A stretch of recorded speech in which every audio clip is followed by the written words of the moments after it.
Broncos country, get ready because what I'm about to say will shock a lot of people. After that painful loss to the Chargers, everyone's been hammering on Bo Nix's mistakes, right? Those deep passes that sailed over Courtland Sutton. But Sean Payton just dropped a bombshell that's going to make you rethink everything about this season. The coach said something that left me stunned. He said that Bo Nix's missed passes aren't even on his list of main concerns. That's right, family. While the media keeps hammering the rookie, Payton is seeing much bigger problems that could destroy our season before it even really gets started. Stay with me because what I'm about to reveal about the real problems with the Broncos will make you understand why we still have a chance to fight for the playoffs, but also why we need to wake up now. Folks, I'm going to be straight with you. I always am here on the channel. Sean Payton isn't just any coach, right? The guy has already won a Super Bowl, knows what he's talking about, and when he downplays Bo Nix's mistakes and points to other problems, we have to pay attention. On Monday, after that bitter 23-16 loss to the Chargers, Payton was categorical. He said that while driving to the training facility, Bo Nix's missed deep passes would be at position 50 on his priority list. Just imagine. What everyone's talking about, the coach doesn't even consider a serious problem. But then, Broncos country, what's the real problem? Payton pointed out several things that made me understand why we lost that game that should have been ours. And look, when you hear them, you'll agree that the coach is right. First point, discipline. 10 penalties costing 90 yards is unacceptable. Family football is a sport of details, of perfect execution. And when you commit 10 infractions, you're literally handing the game to your opponent, giving 90 free yards to the rival team. That's what's killing our offensive drives. And there's more. For the second consecutive week, we wasted a lead in the fourth quarter. Against Indianapolis, it was like that. Against Los Angeles, it was the same thing. This isn't coincidence, folks. This is a pattern, and we need to break bad patterns urgently. The offense is also concerning. Payton highlighted that the attack became uncoordinated and confused. Of the Broncos' 12 possessions, Syx ended in 3 and outs. Half of our chances wasted. How are you going to win games like that? But I'll say something that encouraged me in Payton's comments about Bo Nix. The coach showed that he understands rookie quarterbacks. He said, you have to be careful not to overload the player on the deep ball that passes through fingertips. The guy is protecting our quarterback of the future. Payton went even further. He explained that he'd rather have Bo Nix miss deep passes 1,000 times than throw balls inside where they can be intercepted. And it makes total sense. Interceptions kill drives, kill momentum, change the game completely. Missed deep pass? It's just a punt and reorganize the defense. Speaking of Bo Nix, Broncos country, I'm going to defend our rookie here. The kid is facing pressure on long third downs, situations that even veterans struggle with. And even so, he's showing the courage to step up in the pocket to make the difficult plays. That's winning quarterback attitude. In fact, look at this connection that's developing between Bo Nix and Courtland Sutton. 6 receptions for 118 yards in the game. Sutton converted 2 decisive fourth downs, including that beautiful 52-yard touchdown. That's chemistry. That's a partnership that will yield a lot of fruit this season. But that's where another problem Payton identified comes in. Sutton's supporting cast is missing.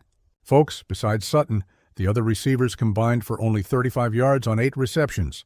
That's almost nothing. How is Bo Nix going to have options if only one guy is showing up for the game?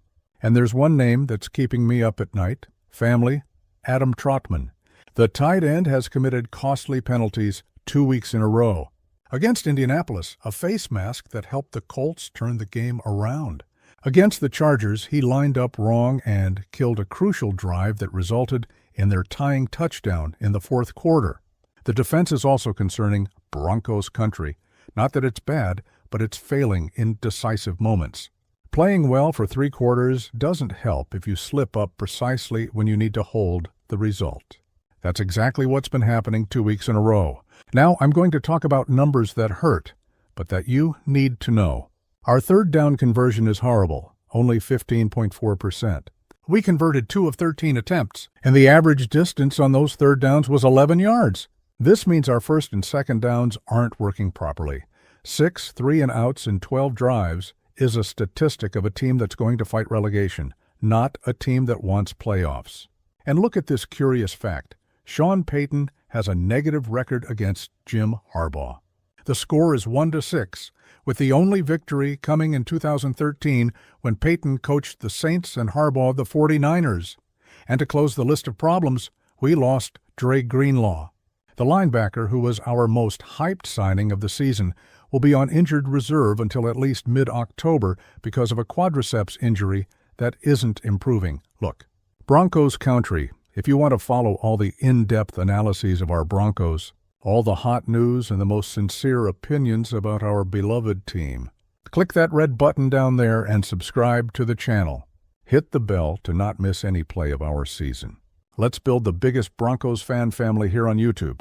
Now, family, I'm going to give my honest opinion about all this. Sean Payton is absolutely right when he focuses on execution and discipline problems instead of hammering Bo Nix. The kid is a rookie. He's learning, but he's already shown he has an arm, has courage, and has a winning mentality. What really worries me is this lack of consistency.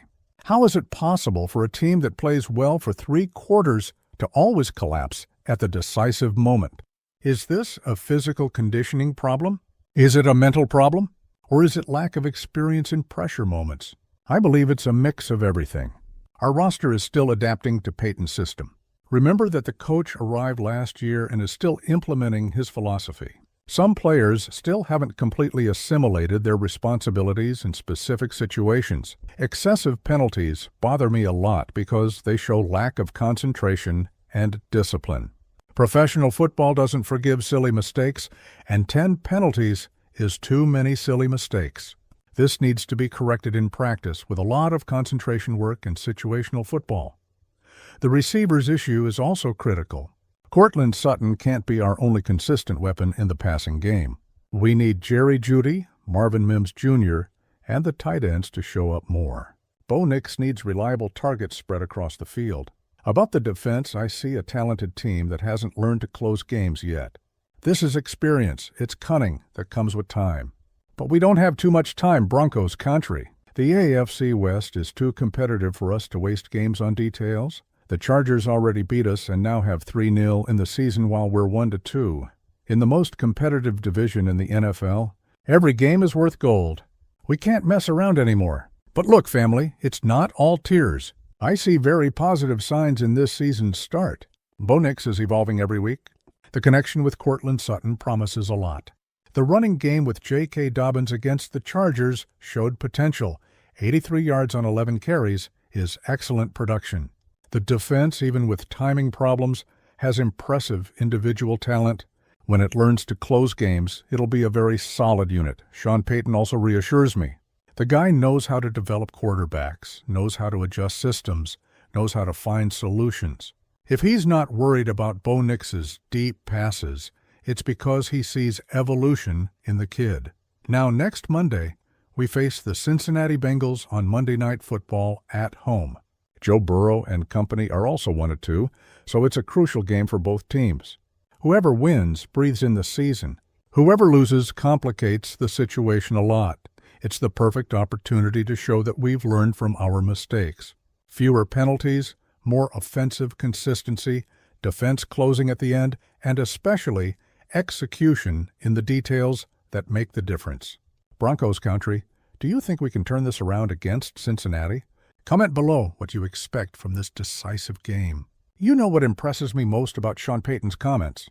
His maturity as a coach. While everyone stays with the obvious, criticizing the rookie quarterback, he identifies the real problems that are costing victories. This gives me hope, family. It means we have a coach who sees beyond the superficial, who knows how to separate what's a real problem from what's just media noise. With this clear vision, the corrections will be more accurate. Bo Nix will improve on deep passes naturally. It's a matter of time, of repetitions, of chemistry with the receivers. But discipline, play execution, consistency, this needs to be worked on now. And you, Broncos country, how do you evaluate this approach by Payton? Do you think he's right not to worry so much about Bo Nix's mistakes? Or do you believe the coach should be more demanding with the rookie? One thing is certain. We can't waste any more games on details. The AFC West doesn't forgive, and our rivals are taking advantage of every opportunity. It's time to show that we're different, that we learn from our mistakes. Speak up, Broncos country. I want to know your honest opinion about everything we discussed today. Do you agree with Sean Payton that Bo Nix's missed deep passes aren't the biggest problem? Or do you think the coach should demand more from the rookie? And these excessive penalties? How do you see this lack of discipline that's costing important games? Comment your theories about what might be causing so many infractions. Another thing, who do you think needs to show up more in the offense besides Courtland Sutton? Is Jerry Jeudy underperforming? Do the tight ends need to be used more? Should Marvin Mims Jr. have more opportunities? And the defense in final moments? Do you trust that it will learn to close games, or do you believe we need tactical adjustments and maybe even personnel changes? About the game against Cincinnati on Monday, what are your expectations? Do you think it's the moment to turn things around in the season, or do you fear another frustration? Don't forget to leave a like. If you agreed with the analysis, share with other Broncos fans who need to understand these points, and of course, subscribe to the channel if you're not already subscribed. Broncos country, I'll close with a reflection that might change how you see this season. Sean Payton isn't a coach who coddles anyone. If he's defending Bo Nix publicly, it's because he sees something special in the kid. What Payton identified as real problems: discipline, execution, consistency are things that can be corrected with work and dedication. They're not talent limitations, they're adjustment and maturity issues. This means our ceiling this season can still be very high. With the right corrections, with more experience from Bo Nix, with the defense learning to close games, we can surprise a lot of people. But, of course, we can't waste any more opportunities like we did against Indianapolis and Los Angeles. In the NFL, there's no second chance in the second half of the season. Monday Night Football against Cincinnati is our opportunity to show evolution, to prove that we're a team that learns from mistakes and comes back stronger. So, Denver Broncos family, keep the faith, but stay grounded. Support the team, but demand execution. Believe in Bo Nix, but require that the entire roster shows up for the game. So Broncos country, are you ready for Monday? Let's pack that stadium and show that our fan base never gives up. Comment below if you'll be watching and what your expectations are. Leave a like, share with the Broncos family, subscribe to the channel, and until the next video. Together we are stronger, together we are Broncos country.